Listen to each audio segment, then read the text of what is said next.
अरे ये तो मेरे बाबू फोन करते हैं। हेलो। हेलो। हाँ बिट्टी। हाँ बाबू गोड़ लागी।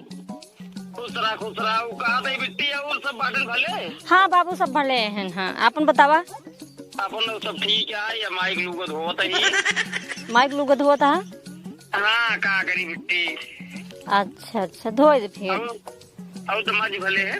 हाँ वो भले हैं बाबू एकदम बढ़िया हैं। वो कहा रहे बिट्टी रे। हाँ बाबू बोले। कहा था ये जमाना यार 3 साल हुई बिया भाई तोर। हाँ दोनों कुछ खबर मतलब कुछ खबर ही नहीं सुना ना।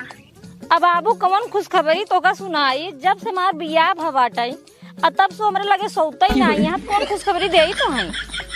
बिट्टी हाँ सही बताए एक दो दिन आज हो जाए ना। अरे भैया हम सही सही बतावत ही हमरे लगे एक दाई नहीं सोआ है तो कहाँ से खुशखबरी दे भाई। सही बताओ कहूँ जी छक्का उक्कत ना हो। पता नहीं छक्का है कि चौका है हम जान पाई नहीं करी जब हमरे लगे सोए नहीं हम का तो का बताई पागल। हाँ बात सही है। तब चल ठीक है बेटी फोन रखा था कुछ तोरे बारे में सुन बताई थी। ठीक है ठीक। कल आगे खुश रहा भैया।